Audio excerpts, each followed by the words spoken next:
thank you very much for joining us. We have in our panel Hamid Khan Al-Mashruqi, who's a very famous and well-known journalist.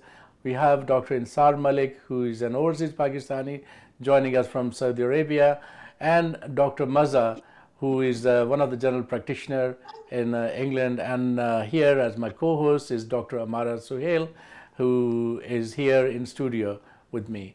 So, my dear panelists, so you've been watching the news coming from Pakistan on these elections, and obviously, on one hand, it's a very good news that the Pakistani people, they have come out in multitude and they have actually chance to cast their votes. However, the amount, number, and severity of the irregularities, oppression, tyranny, and complaints of rigging of elections are really marring this entire process. So we don't really know as a nation where we go. So we start from Hamid. Hamid, you have a keen eye on the political scenario nationally, internationally. So first of all, is it a myth that this was a fair and free election? And what is there for Pakistan now? Thank you very much, Dr. Suhail and Dr. Amara. I would say that, obviously, we have seen the reports from FAFIN and international other institutions as well and observers for the election in Pakistan that they have clearly said that, as far as the election day is concerned, they said that it was quite satisfactory that they let everybody vote for. But post voting time and especially after the midnight what exactly started happening, the way they interfere in compiling the results, and then the results are not reflecting what exactly the form 45 says, which is very much a big question. So eventually it has raised many questions and on the integrity of the results of the elections, and especially the way they have been changed overnight. That is very much questionable at the moment. And at the same time, because all the media had already announced in the midnight, in sometime in UK about 7 o'clock, that Pakistan Tehreek Insaf PTI have gained a large majority, or the trend is saying that they're going to win over 150 seats, which means they would be able to form a government very easily on its own. But sadly, when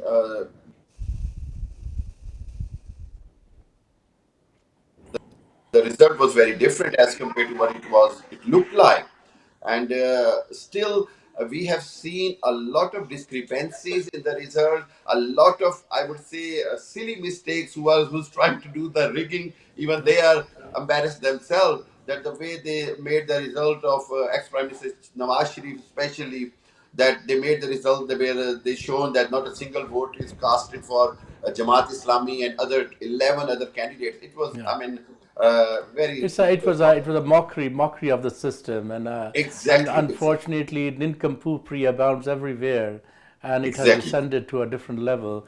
Dr. Exactly. Malik, you are an expert and a keen humanitarian, and you've been actually very vocal in your views about the human rights and the rule of law.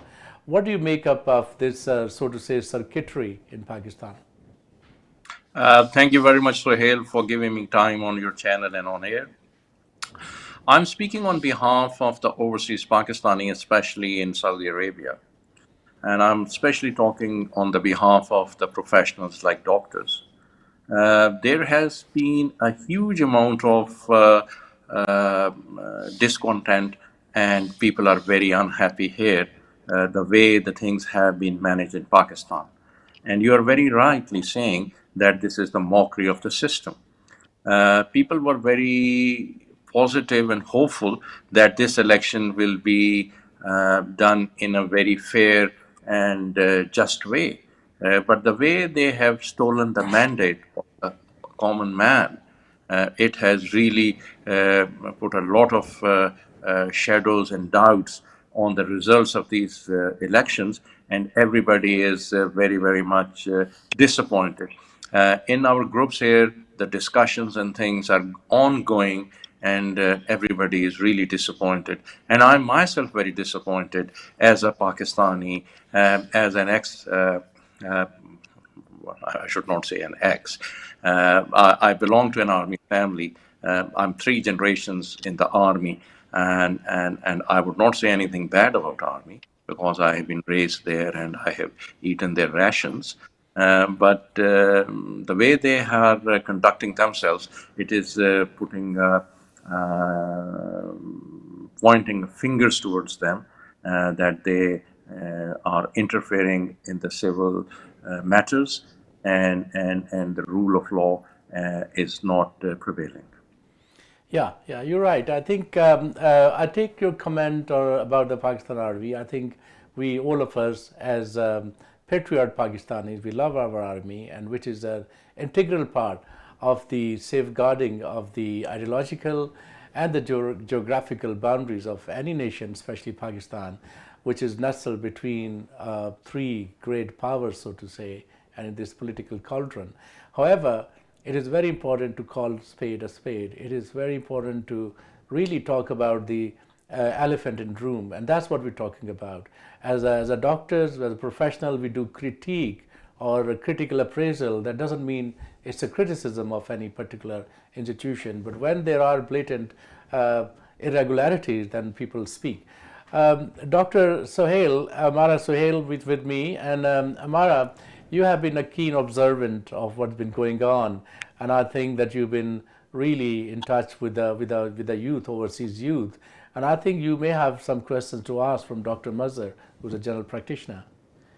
Yeah, Dr. Mazhar, I know that you have been very vocal about the political situation in Pakistan. Tell us, how did you take the elections? Do you think it was fair, or what are your views on how the election was done this time? Thank you very much, Dr. Amara, Dr. Sahel, for this opportunity, to be honest with you. To be honest with you, we are very well connected with back home. We've been here in England for 10 years, but we value our culture and our background. This is why we are more disappointed, to be honest with you. We're not hopeless. We are disappointed. We could see the fear in people's eye before the election. We have spoken to them after the election. We can see how they are disappointed. The way they changed everything in last 10, 12 hours, speechless, to be honest with you, speechless. In our bedrooms, in our living room, drawing room, wherever we sit together, the family, everywhere, this is a common talk, to be honest with you. And the main thing is this feeling of lack of representation that hurts us the most, to be honest with you. Yes, we are sitting here, we cannot go back and vote, understandable, but we have friends there, we have colleagues there who tried their best for last 2 years, 5 years, 10 years, and they feel the same. And this feeling is speechless, is disappointing. Still, we are hopeful, to be honest with you. The results are not as bad as it could be, to be honest with you. But let's see how it goes. This is a critical time. We believe people in Pakistan will develop some kind of a movement in next few days, few weeks. Something has to be done. Something has to be done. We need to do something to make sure we represent ourselves. Something we make sure that we are valued. So, So yeah, let's see how it. do you think you have seen a new face of our new generation, younger generation under the age 35? Do you think that something has happened that has actually woken them up? To be honest with you, this is a very good question. 3 out of 2 people in Pakistan, they're under 35 at the moment. And give ourselves 10, 15, 40 years, the number is only going to increase. If you ask me personally, to be honest with you, I feel what I have seen in last 20 years, end of school time, college time, university time, I have seen this vicious circle of underrepresentation. To be honest with you, it doesn't matter if you are from PTI or PMLN or PPP, they all had their share, to be honest with you. What is happening to PTI happened to them as well. And now we understand, because obviously social media is there, we read things, we read the history as well. Things are very open, to be honest with you. So now we know that this is a common vicious circle. It has happened now. It wasted my 15, 20 years. I can see it is going to waste my next 4 or 5 years in a similar discussion, similar efforts. Hope is there, but if I say we're not disappointed, I'll be lying to you, to be honest with you. Why So, people have woken up? Because social media is there, and yeah, one of those things. And what do you think the younger generation can do to bring a change in our country? There are a lot of things to be honest with you, they can do. First of all, social media has played the biggest role. This movement for last 2 years, single biggest factor was social media. I can talk about myself. We called people in Pakistan, we spoke to people in England, we called everybody, our schoolmates, college mates. We had arguments, discussions, everything, not for the sake of one party, to be honest with you, just for the sake of go out, vote. Doesn't matter who you're voting, but do not see. So these little things have made a change. The change is very obvious, to be honest with you. Change is very obvious. It's only going to get better. The thing is, the other party, which is, I'm sure I don't want to say it, but establishment, they need to respect us, to be honest with you. We respected them, we valued them, honored them, but they have not reciprocated the same respect and honor, at least in my lifetime. And if I look at the history before that, for the last 70 years, it has never happened. It happened to PPP, it happened to PMLN, it's happening to PTI. So that is, it's we're losing the connection with them, and I don't know why it's happening, Yeah, but it's very obvious. I think what is important is this, that the people have spoken, the youth have risen. 46% of the voters are below the age of 35, and there are about 10 or 12 million new voters. That means they have just turned 18 since the last election, and I think that's a huge thing. Hamid, I just want to call on to your wisdom and to see that and to say that despite all of the difficulties and all of the challenges, the people have come up, especially from PTI, no electoral symbol, the top 20 leadership taken away either in prison or in hiding.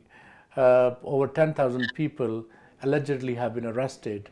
The vast number of atrocities and violence against families, men, women, and children, and even elderly and people with special needs. Despite that, does it surprise you as a political commentator that so many people came out to vote, A, and B, the PTI won so many seats so thus far, even under the pretext of independent candidates? Time, I think it was written on the wall that the PTI voters and supporters were waiting for the day of election, for the day of voting. As per Imran Khan's previous speeches, I mean, he was saying that no matter how much delay you are going to bring in the elections, the day they will have the chance to vote, they will vote and they will definitely come out. You can't escape from that. So every time Imran Khan is being proven right, whether sometime in a short term we feel it that he's wrong, but eventually he's proven right. And on the other hand, I will say that, I mean, on so many other channels, I did predict that there is that for many reasons Nawaz Sharif cannot be the prime minister, and in the end it is going to be a kind of a prank with him, that he came here, he did everything, but eventually he could not be the prime minister for the fourth time. So this is what exactly happening. At the same time, I must appreciate amazing work from PTI's social media and digital media team, where they developed so many apps and resources online for every constituency, that the people will, despite of change in symbol, they managed to deliver the symbols of each and every constituencies to their voters, and that's why they made it very easy for them to understand that which symbol to vote for which area. And on the other hand, especially I would say that if there would be no internet blockade, and if there will be no suspension of mobile phone lines, there will be still much more bigger turnout, because people could not send messages to 8300 to get the exact location of their polling booths and the exact location of their polling areas and constituencies. And because there were so many other changes done by the election commission last minute, by spreading each family's votes and everything. So despite of all these things, the results are written on the wall now, that people are supporting Imran Khan, and there are for many reasons, and especially his stance against American interference in our internal matters, his stance against role of establishment interfering the political system, and against all the corrupt mafias, whether they are from political elite, whether they are from judiciary, whether they are from establishment. So I think it is a great change in the public response, and it's a great change from the public, that public have understood that this is the time to stand up for their own rights. And if they will suppress any more, I think it would turn into even more dangerous things for the Yeah, establishment. So yeah. this is the time when establishment must think how to compromise, and they need to bring Imran Khan in power to make the country economically stable, to bring the economical and political stability, because otherwise Pakistan has to pay $24 billion debts in next 12 months. And the world, if they're not going to rely, if they're not going to accept the results of these elections, then the government would not have any credibility. And if there will be no credibility of the government, there will be no IMF deal, there will be no international agreement, and top of everything, there will be no Yeah. FDI, foreign direct investment. I mean, this is only Imran Khan's charisma can bring the foreign direct investment in terms of businesses, in terms of regaining the trust of the people. Yeah, you pointed out very, very valid points, and I think the social media team and how they have used that new technology, and I call it digitalizing of electoral process, election system. It was not easy. It was unheard of before. Dr. Malik, I hope that what you heard from the analysis from Hamid Khan, it must have restored your confidence, trust, and hope from the Pakistan future, especially so many young people are very actively involved in the political process. Sohail, I think as Muslims, we are never hopeless. A moment can never be hopeless, and hope is a very integral part of our religious upbringing and our religious belief. And I'm hopeful that things will turn good rather than worse. But as you said, that this age of digitalization, and I would say in the words of ISPR, it is a fifth generation warfare, which is going to change people's minds and people's perceptions. And as you see, there is you cannot hide behind the blockage of the press, or putting any restrictions, because people can reach out, and they can see in the real time what's happening. So I hope, and I'm very hopeful that the future for our country is good, it's bright, and I tend to compare our country with India, how much better they are in every domain. Their standard of education is better, their political system is better. Okay, there are atrocities there, there is injustice there, but as a whole, their economy and the country is progressing. And I hope if we go on the democratic pathway and accept people's will, things will move on, and the white elephant should not remain a white elephant, and should become a white sheep. Yeah, yeah, good. Yeah, that's good. I mean, that is the hope. And Dr. Amara, we were talking about earlier about the role of women and the female population who have risen beyond its capacity that one had thought of, and being a country where traditionally women were not in the forefront of politics, and especially the brutalities that they went through, they have really risen up. I think that Dr. Mazhar can probably enlighten us that how, because he's much more involved in the youth affairs, that what is the proportion of women activists, political activists, not in for particularly for any party, but just for the political process. Dr. Mazhar?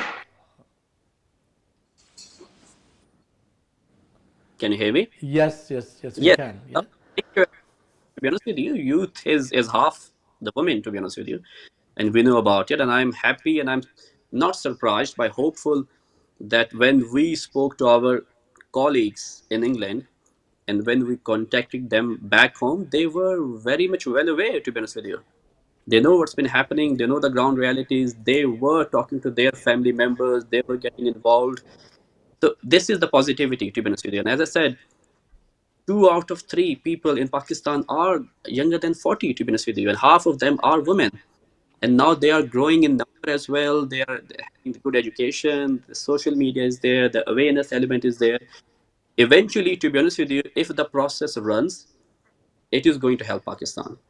But the problem is, will it run? To be honest with you, I have seen experiments 6, 7 times in my lifetime. To be honest with you, I do not want to see this thing happening for next 10, 15 years. It doesn't matter if it is PTI or PMLN or it's PPP. They all had difficult, similar kind of time. To be honest with you, the establishment has not given them the opportunity to get mature. And we've been joined by Dr. Tahir from Cardiff. Very warm welcome, Tayyib, who is a community leader and the leader for the doctors, and very vociferous in enhancing the rule of law and the freedom of opinion. Thank you very much for joining us. We cannot hear you, sorry. So while we are having technical difficulties, can I just ask one thing, Dr. Qureshi? Do you think that the media, the Pakistani media, which we believe has been kept hostage for so many years, have you noticed any change after the election 2024? Because I have seen some of these journalists who are very pro particular party, their opinions have changed. So clearly we see that some revolution has happened, because we have never heard them talk like they are doing now. And not only that, some of the party leaders from opposition, they have also said something which was very logical and realistic. So that's quite a change. No, certainly there will be a media shift, definitely, and the media, and especially the Pakistani media in Urdu, who depend on certain endorsement from the government, they have to tally, or they have to follow the establishment or the governmental or state kind of leads. So Tayyib, before you joined, we were talking about the election 2024 and the aftermath, and how things had been very difficult for a particular party called PTI, and how the youth has really overturned the shackles of the establishment. So we would like to hear your views on this election. So thank you for inviting me. First of all, we are all worried what's happening in Pakistan. It's not just the youth, elderly parents, our relatives who are there in Pakistan, they have gone and voted, and they've voted with not only just with their mandate, but they've also shown how within their households, home help, younger generation, they go and vote for the right mandate. Now, I think judiciary has to play a huge role. The judiciary, which has been doing lots of other stuff, including dealing with trumped up charges, I think they need to consider what they need to do next. They need to try and support the masses, the poor masses. You know, you and I, we've been for many, many years, we have been friends, and we know for many years we've talked about foreign influences, but it's the poor masses, it's the privileged who are benefiting from what's happening in Pakistan. The time has come where the myth has to be broken for who is behind the processes that are taking place. I'm proud of people who have gone and voted. I wish I was in Pakistan, and I would have been there to vote myself as well. But the question is this: what happens next? Does the judiciary wants to support the pre-poll rigging that has happened? Yeah. Does the judiciary want to bring in people who are tried, tested, and rejected entities? We need to move forward from those tried and tested forces. Yeah, no, certainly. I think the onus of restoring whatever decorum and the political system is, it rests with the judiciary now. People have done their job. The electoral system, whatever flawed it is, it has done its job. And if there are grievances, it must be addressed by the judiciary, and they have to go really head and shoulder above their predecessors and to come up to address these grievances. There's a Chinese proverb, the grievances will always win, and that's it. And if you make lots of people aggrieved, and they will come out and they will do what they did actually in these elections. Dr. Malik, Dr. Amara was earlier asking about the role of media and how it had been biased and how it has been really favoring a particular narrative against PTI. Do you see that there is going to be any shift in the media campus now?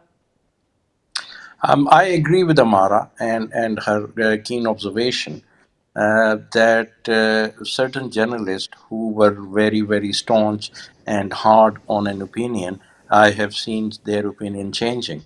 And this is a very good sign that they are listening to their conscience, they are telling the truth, and they are not hiding.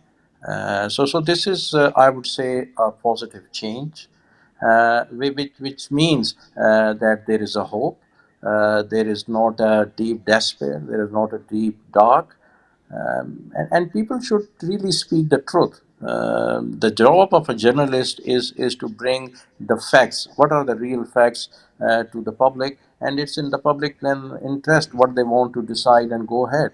And unfortunately, it's all over in the world that all the journalists have got some sort of a bias. They are either for one party, one view, but as Amara suggested and informed that their views are changing, which I think is a positive thing.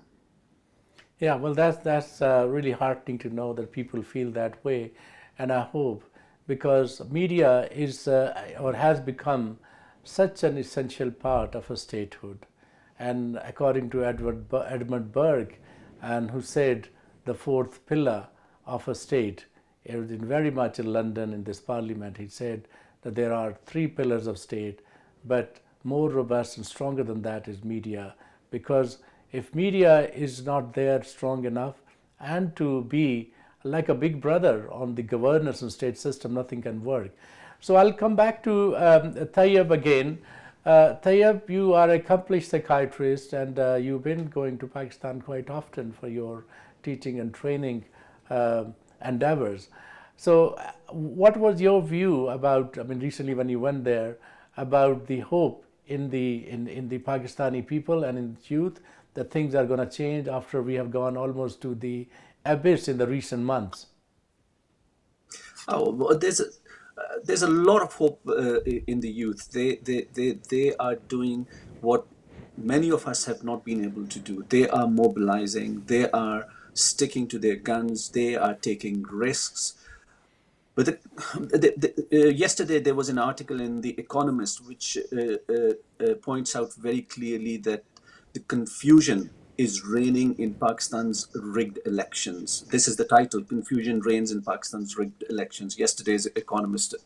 The journalist couldn't put his or her name down in that article. People are worried about safety.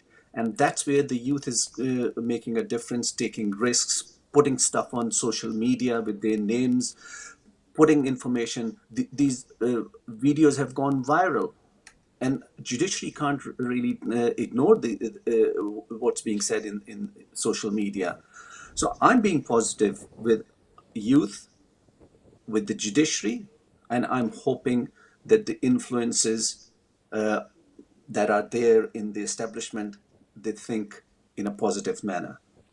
Yeah, yeah. I mean, it appears that there has been a Stalin-like fear mongering in Pakistan, where people were very afraid of express their free opinions, and that remains the most fundamental right. I believe that the strongest thing in the world is idea, and that is the most powerful thing anybody can think of. And imagine if a country of 250 million people, people are generally afraid of speaking out just to actually express their opinion, whatever the candid thoughts are. There could not be more unfortunate thing than this. And And I'll ask Dr. Malik, who has a three-generation army background, that all the accusatory fingers are pointed towards the army, and we should not mince the word, call spade a spade. And what do you think the current reputation of army as compared to when you were growing up in 30, 40 years ago? And why has this reputation descended to so low?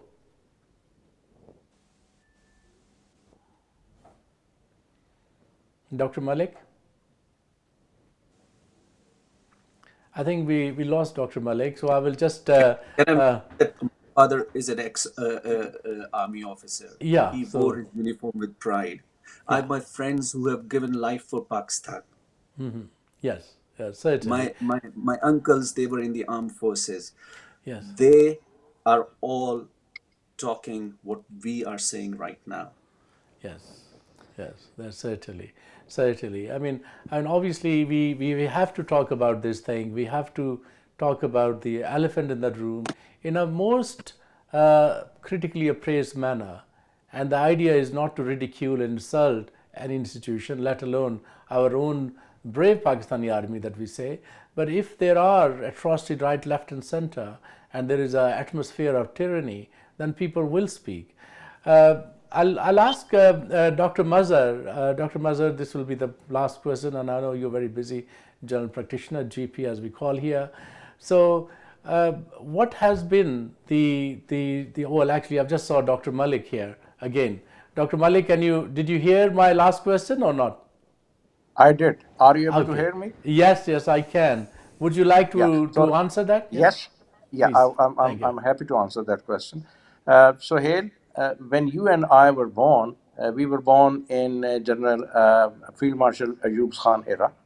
When we were in class 8, Ziaul Haq came into power, and when we Yes. did our matric, FSC, medical school education, university, house job, we were in General Zia's era, and then after our house job, Benazir's government came.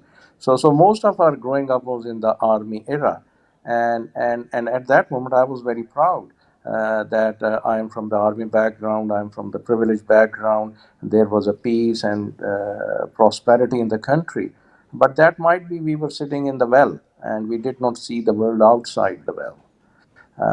But when we grew up in democratic Pakistan to an extent, we were grown up anyway. And then I left Pakistan in mid 90s. And when I came to Britain, and I've seen the rule of law, I've seen the democracy, I've seen the freedom of speech. I went to the Hyde Park for the first time and I saw people talking on different issues, religious, non religious, and this and that. And I could not see that freedom of speech in Pakistan. And then when I went back to Pakistan to visit my mom in 2000 and so, it was Musharraf's time, and then we have seen that time and other political governments. So I would say army had, if we look in historically, had a major role in the Pakistani politics, starting from Field Marshal Ayub to Musharraf's time. And I think it looks like that the history is repeating itself. The only difference is that the people are more aware now. There is a social media, there is more awareness, and that what it is. People are not living in a well like we were living, and we were led to believe what we were taught. So that's my view. Welcome, Dr. Bano, to join us, and we have some questions. Dr. Amara is my co-host. Please, Dr. Amara. Yeah, thank you very Thank much, you. Dr. Bano, for joining us, because I know how strongly you feel about politics in Pakistan, and you have expressed your views, and you have expressed your disappointment. So, what do you make of the election 2024? Do you see something different this time, or it's been the same? Thank you very much for giving me an opportunity to speak. I must say that these elections were just a mockery to the people of Pakistan, making them they feel that they're stupid and foolish. No, they are in a mistake, and people have had very much awareness now, and you can see that how the clean sweep happened in Pakistan and how it is being changed. But this will not be left alone. I I feel that this will not be left alone. This time it will not be taken by the people.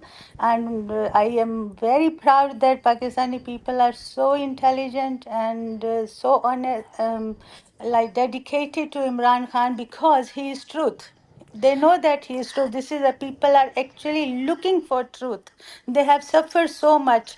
And the people who are trying to make government, they should know their what is their respect in Pakistan. Everyone is making fun of them, even foreigners, even foreign countries. It is everywhere they are being humiliated, but they have no respect for themselves. I mean, in my grandma used to say, if an animal is being humiliated in this way, they leave the country or leave the village or leave the town, but they have no such sense of respect in themselves. I must say that. Yeah, And this election is just like a mockery. so, but as you mentioned that there was a clean sweep and people have been able to cast their votes, and clearly we are seeing that a lot of independent candidates have been winning. So, do you think that this result has given a clear message to our powerful people that this nation has woken up and the revolution is happening? Definitely, definitely. I have personal awareness or information that how the, people who were working in polling station, they were taken out, they were told to go away and we will count the vote ourselves. And they were saying that we were made joke of for this event and we were given little money just to sit there and see what is been happening. It was very disgusting for them and people who are actually at polling stations serving for these votes and things. They are really humiliated because they didn't like it. Yeah. And where do you see the role of women in this election? Did you think a change, the wave was different this time, or you have seen this before? I am living here now for a long time, so I do not know, but definitely, ladies has played a great role, and of course, these children, they are mother of these children who are standing for Imran Khan or for this election. These are the ladies behind them.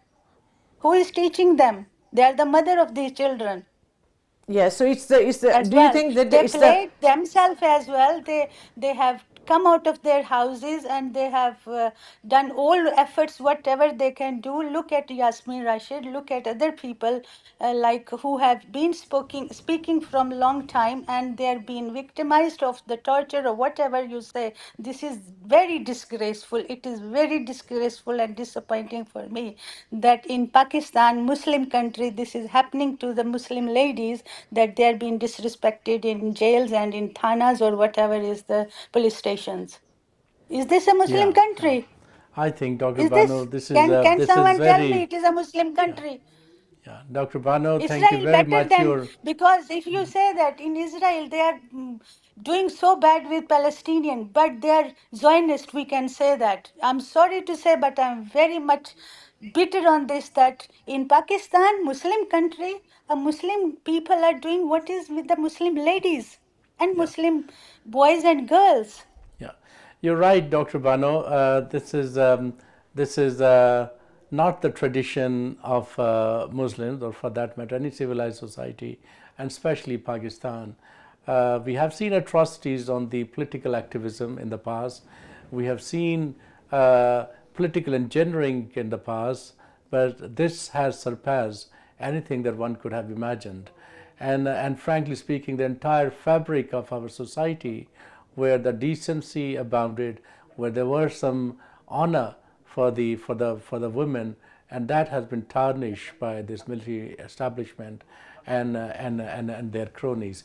I will ask Can I Dr. say one thing? Sorry, Sure, can I say one sure, thing? Just yeah, my message to the independent candidates who has won this election. If they have little bit of consciousness, please don't play the role of traitors because they know what is truth. And I know that some people who are not very consciousness or ness or whatever we say, who have any zamir, they will not sell themselves for their votes and yeah. for their seat. Yeah, no, certainly that is the actually lesson that people should learn, that if you are a turncoat, you will not be respected anywhere. It is neither patriotic nor legal, in fact, that matter, and there Is it must not be a clear message from repercussion. people? Is it, Yeah. sorry, is it not a clear message from people of Pakistan? They are not liked by them. Yeah, They yeah, are yeah. And, being imposed on them. Dr. Malik? Yes, sir. Yeah. My question is this: that have you seen that there's more activism by the Pakistani doctors and Pakistan, from especially in the diaspora, in the political scenario, and they are much more involved. What's going on in Pakistan? Yes, I agree with this statement because what I have seen here in Saudi Arabia, that all the doctors are actively involved in healthy debates, in healthy discussions, and same is true all over in UK. You are aware of that, and in US, that everybody is very much aware of the situation in Pakistan. They are politically active, and whatever the team or the party they are lobbying for, they are actively involved in that.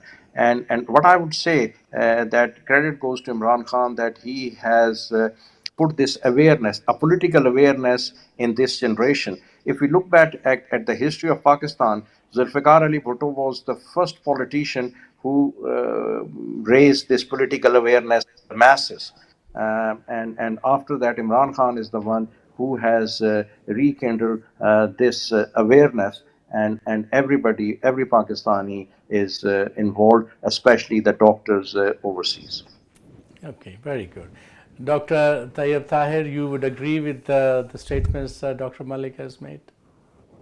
I have hardly ever disagreed with Dr. Malik in our long-term association. But can I say, late 1980s, when Benazir Bhutto came to Pakistan, from Rawalpindi, I went to Lahore to receive her. She turned out to be a big disappointment for us. We have the youth now, they have got a big role to play, especially all of us who are here. Unless we get involved in local UK politics and understand the dynamics over here, we are not going to make a difference in Pakistan. What we got to do is influence our MPs to try and make a difference. Get to know your local MP before anything else. If you are a professional, get involved in your local professional politics and management structures so that you are respected, because we are ambassadors of Pakistan here. We have to make a difference. When people look at us, we have to represent Pakistan as the ambassadors, not the High Commissioner sitting in Pakistan High Commission, because it is us who are going to make a difference. Pakistan has got a very strong position geographically. We are a channel between some important countries. And unless we speak and support our colleagues in Pakistan, we're not going to make a difference. It's not about being affiliated to a party. Now it's being affiliated to Pakistan and Pakistan alone. Yes. Yes, no, very good. I think very well said. Dr. Mazhar, you would like to add on to these statements, very powerful statements made? About our role, the doctor's role in Yes, that's what we right. do in months and years, and I absolutely agree with our senior colleagues, to be honest with you. We need to reflect ourselves in this country. We need to represent back home as well. Our leader tried his best, to be honest with you. It's our time, it's a payback time. Whichever limitations we have, to be honest with you, we're trying our best. Hopefully, we will find some new ways of helping him, helping the country, helping ourselves. And inshallah, future is there. We are hopeful, Excellent. definitely. Dr. Bano, I was very much impressed and touched by your very passionate portrayal of the events of Pakistan vis-a-vis the treatment of women by the brutalities that were perpetrated. And thank you for bringing that right and correct emotional flavor to this discussion. Thank you.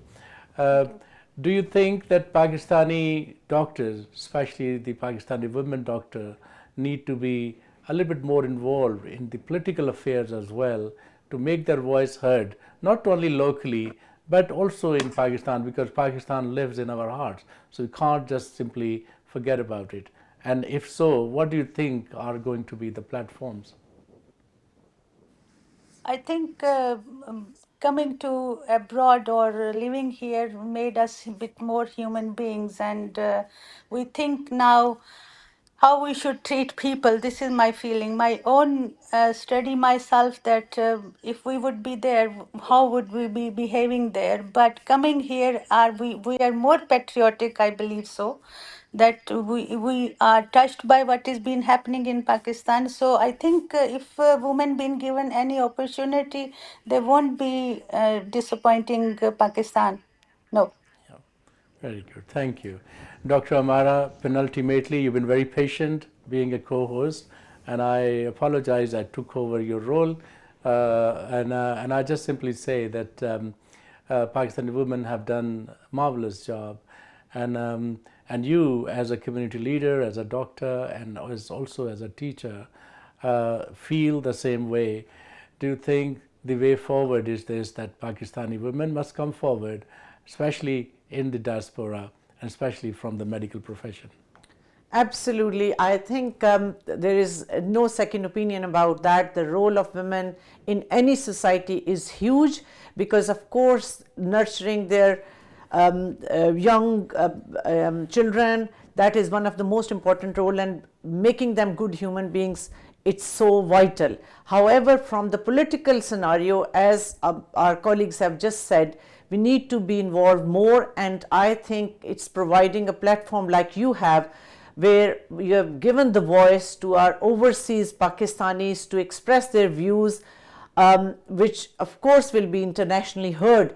These are the little contributions we can make, and I just hope and wish that more and more women from our society, from our overseas Pakistani diaspora, doctors especially, should come forward and participate more and more in these discussions and get involved in the local politics, because all these little steps, they will make a huge contribution to bringing our country on the right path. And of course, we are a resilient nation. We have not allowed our corrupt politicians to drown our country. We just have to bring it back on the track. And inshallah, that will happen. We are hopeful and will make all the efforts to make it happen. Thank you. Thank you, Dr. Amara. Our founding father, Quaid-e-Azam Muhammad Ali Jinnah, very famously said, "You give me great mothers, I'll give you a great nation." And I think a lap of a mother is the cradle of civilization. And that is where a child actually starts learning the basic value systems, the ethical and moral values that he or she carries for the rest of their lives. And we should never underestimate the role of women in any society, let alone an Islamic and a Pakistani society. So with that, I say thank you very much to all of our panelists. You have been absolutely wonderful, and I'm touched by the passion, by the sincerity of your thoughts, and the clarity of your opinions. And one thing I could see, that everybody wants the best for Pakistan, and by bringing a critique to our system does not mean that we are against any particular party or a particular institution, because it is ours. And the only fundamental and the basic rule is this, that you want to bring positivity and progress and a bright future for the people of Pakistan. With that, I thank you everybody once again, and thank you audience for watching this program. Until next, I say goodbye from our London studio at Quews.news.